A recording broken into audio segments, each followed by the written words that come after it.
1984 कर्नाटक के एक छोटे से शहर में कई दिनों से काफी हलचल मची हुई थी। रोज रात में शहर का कोई ना कोई मर्द घर से गायब हो रहा था। ये खबर सुनकर वेंकट नाम का एक रिपोर्टर उस शहर में पहुंचा। शाम के कुछ 6 ही बजे होंगे और शहर के लोग जल्दी जल्दी अपनी दुकानें बंद करके घर लौट रहे थे। वेंकट ने देखा कि हर घर के बाहर कन्नड़ा में नालेबा यानी कल आना ऐसा लिखा है। उसने वहां एक पुजारी को रोक के पूछा कि शहर में ये सब क्या हो रहा है। उस पुजारी ने उसे बताया कि शहर में एक लाल साड़ी वाली चुड़ैल घूम रही है।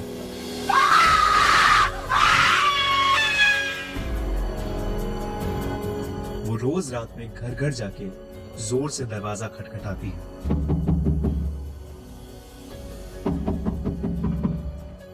और घर के अंदर जो भी मर्द है उसका नाम पुकारती है।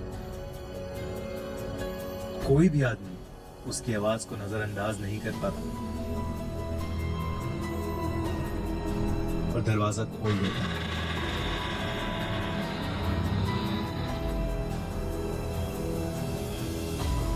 कहते हैं वो चुड़ैल उसे अपने वश में करके कहीं दूर ले जाती है और मार देती है। इसीलिए शहर के लोगों ने उससे बचने के लिए घर के बाहर नालेबा लिखना शुरू किया, जिसे पढ़ के वो आज नहीं बल्कि कल आए और यही सिलसिला जारी रहे।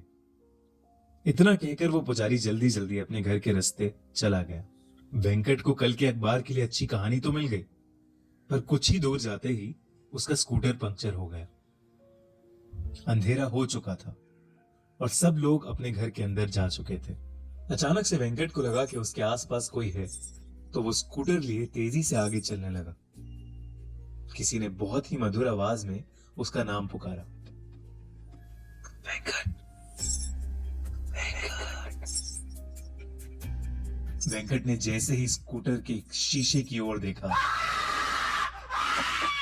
वो स्कूटर वहीं छोड़ के बहुत तेजी से आगे भागा। वो एक छोटे से मकान में जाके छिप गया और दरवाजा अंदर से कस के बंद कर लिया। दरवाजे पर जोर जोर से खटखट होने लगी और उसे अजीबो गरीब आवाजें सुनाई देने लगी। वेंकट बुरी तरह डरा हुआ था। कुछ देर बाद जब सारी आवाजें शांत हुई तो उसने बहुत हिम्मत करके दरवाजा खोला।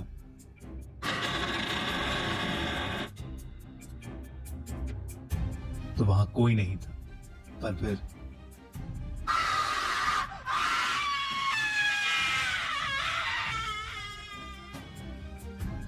सुबह हुई तो वेंकट उसी घर में बेहोशी की हालत में पड़ा मिला।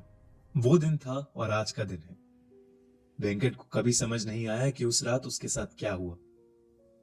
शहर के लोगों ने कहा कि वो उस शहर का नहीं है, शायद इसीलिए बच गया। कुछ महीनों बाद उस चुड़ैल का कोई किस्सा सुनने में नहीं आया। आज भी उस शहर के लोगों ने अपने घर के बाहर नालेबा यानी कल आना ऐसा लिखा है। फिल्म स्त्री इसी सच्ची कहानी पर आधारित है। सब्सक्राइब करिए और सुनिए एक ऐसी ही सच्ची हॉरर स्टोरी।